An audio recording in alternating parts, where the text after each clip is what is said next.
Hello, and good morning, good afternoon, and good evening to you.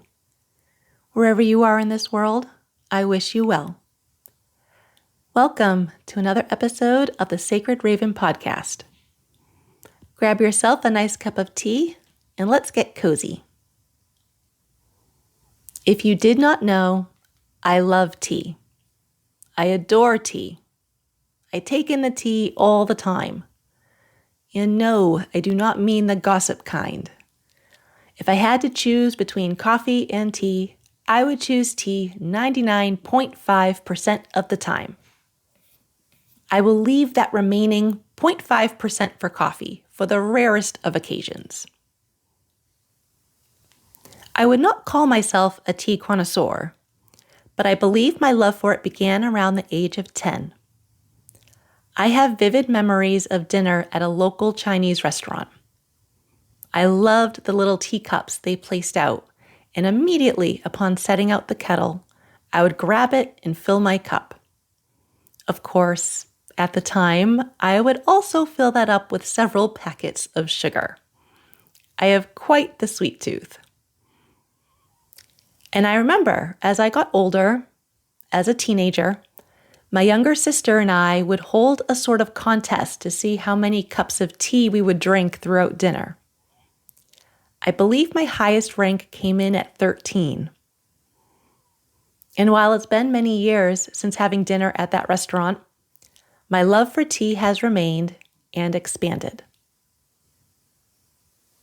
Through life's twists and turns, I discovered there's more types of tea than the traditional black served at most restaurants. In fact, there's hundreds more. And there's witchy uses for all of it too. In 2017, I decided to dive deeper into the medicinal benefits of herbs and plants that can be ingested as a tea and became a certified herbalist. And while I don't go around flaunting that certification or even sell packages of tea blends, I do occasionally create an informative video about the medicinal and magical benefits of specific herbs. And I would like to take this episode to discuss a blend I recently created for myself, because it may help you as well. Now, before I begin, I would like to make a disclaimer. If you are taking medication, do your research to make sure the herbs do not negatively interact with such medication, because unfortunately, some do. Also, I will use the words herbs and plants interchangeably to mean the same thing, because technically, they are the same thing. While herbs are considered a culinary term, they are also plants. With that said, this tea blend I created is for the integumentary system of the body. What is the integumentary system, you ask? Great question. Thank you for asking. The integumentary system is the body's outermost protective system. It governs the hair, skin, nails, and glands, and helps to guard against infections, regulates temperature, and maintains internal balance. When that system is functioning optimally, your skin clears, glows, and heals faster. Your hair and nails are stronger and less prone to breakage. And your glands can properly filter, produce, and do all the things they need to do to maintain a balance within your personal ecosystem. Over the years, I have struggled with skin issues, predominantly. My body is quite sensitive to what I digest. There are foods that give me small hives, and there are foods that give me acne. And sometimes I cannot tell if what I see on my skin is a hive or a pimple. And that's also because my hives are never itchy and can easily be confused for acne. But a dose of Benadryl will clear it up by the following morning. It's been quite a process. I know what foods give me hives. However, I do not know all the foods that cause me acne. And over the course of the past year, I have noticed a change with my hair. There is more I could get into, but suffice to say, I have no problem experimenting to see what will work and not work for me. And because I love tea so much, you can bet I have tried many herbs to see how my body will react and respond. I have 5 herbs that I drink as a tea every morning, and they are burdock root, ginger root, rose petals, nettle, and peppermint. In my personal opinion, the real star of that show is burdock root. Burdock is the name of a genus of the flowering biennial, whose scientific name is Arctium. Did you ever walk through a forest or small wooded area and get those small spiky burrs stuck to your pants or socks? Those are the burrs from the burdock plant. The root, stem, and leaves can be used for dietary and medicinal purposes. Burdock is considered a root vegetable and is very rich in important fibers. It contains calcium, potassium, magnesium, phosphorus, and selenium. It's a good source of vitamins, including vitamin C, B vitamins, choline, vitamin E, and vitamin K. It also provides amino acids such as aspartic acid, glutamic acid, arginine, proline, and lysine. Burdock helps to lower blood pressure. It helps stimulate the digestive system and moves food smoothly through the bowels. It detoxifies the liver by stimulating bile production so that the liver can flush out everything it needs to. This, in fact, leads to clearer skin. When your liver is functioning beautifully, it will show through your skin. Burdock can also boost your immunity while balancing your hormones. I could talk for hours, if not days, about my love for burdock root and what it does, because it has done my body so good. So good. But I will spare you that, so you can understand why I've included these other herbs. Ginger, also known as Zingiber officinale, is a flowering plant whose root or rhizome is most commonly used as a spice. It contains sodium, iron, potassium, magnesium, phosphorus, and zinc. Its vitamins include vitamin C, folate, vitamin B6, riboflavin, and niacin. There are many anti-inflammatory and antioxidant compounds like pantothenic acid, beta-carotene, capsaicin, curcumin, caffeic acid, and salicylate in it. While ginger is widely used for culinary purposes, it has many health benefits. It has antiviral and antimicrobial properties, making it an excellent protector of your organs. It relieves nausea, boosts metabolism, regulates blood sugar, and most importantly, reduces inflammation. Inflammation anywhere in the body slows the body down from doing what it needs to do to function well. Rose, derived from the Latin word rosa and belonging to the Rosaceae family, is classified as a flowering shrub.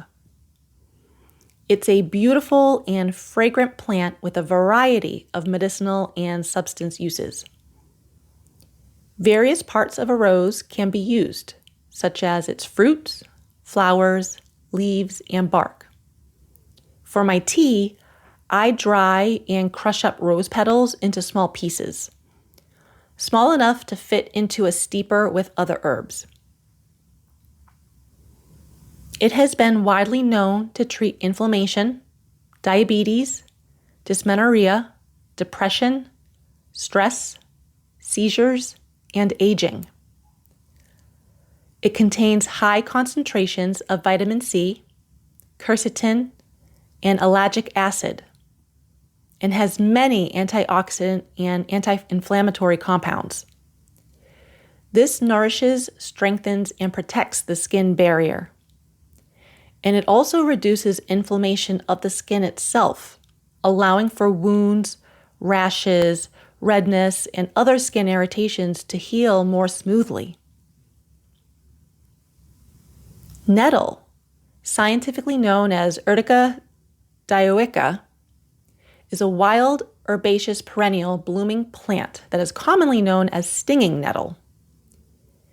Every part of the plant, leaves, roots, seeds, and stems, can be used, and it's widely used for many things.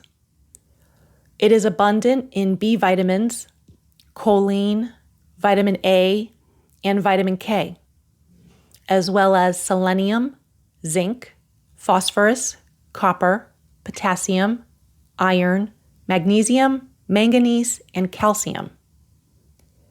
Its vitamins, minerals, flavonoids, tannins, and compounds provide anti-inflammatory, antimicrobial, and antiviral properties.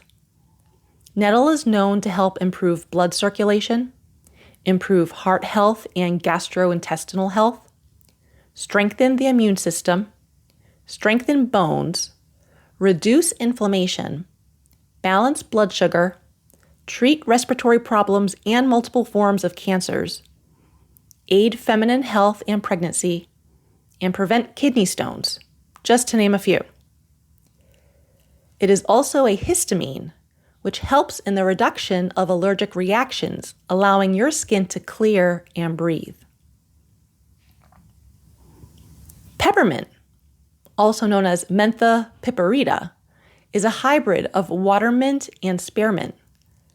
It is rich in vitamin A, B vitamins, vitamin C and D, and includes a host of minerals such as calcium, copper, iron, magnesium, manganese, phosphorus, potassium, sodium, and zinc. And of course, its main ingredient is a cooling agent known as menthol. And it's the menthol that has a lot to do with benefiting and healing the skin. It reduces redness, itchiness, and skin irritation. In essence, it allows your skin to breathe. Put these herbs together and you'll get quite a cleansing tonic. Because I have made this blend for myself, I did not focus on the exact ratio of each herb. I intuitively put what I thought I would need in a glass jar and shook it up to evenly distribute the ingredients. If you would like to give this a go, maybe try a 1-to-1 ratio for each herb first and see how you do. And I choose to drink about 1 to 2 cups a day. Consistency is key. Having at least 1 cup a day will provide benefits. And keep in mind, those benefits may not appear for about a couple of weeks. But if you consume more, then you'll probably notice those benefits sooner. Now, I have not used these herbs in a magical way for integumentary system purposes, but I have used them in magical ways. You can craft with these herbs to bring about protection, love, clarity, grounding, healing, of course, confidence, success, and renewal, just to name a few. One of the ways you can use these herbs in your witchy practice is to roll them or secure them into candles. You can also put them in a satchel to carry around with you in your purse, bag, or pocket, or sleep with it, depending on your specific purpose and needs. You can even draw yourself a ritual or cleansing bath, adding these herbs directly into the water, or placed in a satchel to let it hang or float. You'll have less of a mess that way to clean up afterwards. And yes, you can even make a magical tea with these herbs. Stir in your tea as you speak your manifestation, imbuing the energy you want into the liquid so that when you drink it, it symbolizes you taking in what you're trying to manifest. Now that I have written and said that, I wonder why I've never thought to do that. It's probably because drinking this tea blend has become a large part of my morning routine. I set out to make this tea with medicinal benefits in mind, not magical. I don't usually use herbs in a magical way unless I am planting a specific plant in a specific spot outside. And I don't typically imbue any magical energy into anything I am drinking. At all. Ever. I just don't. It never occurs to me. But now may be a good time to start. Well, thank you for joining me in this episode. I appreciate you taking the time to share this space with me. If this has resonated with you, please take a second to follow or subscribe. Leave a review or comment, or share this with someone who may be venturing down a spiritual path and has a hunger to learn and grow.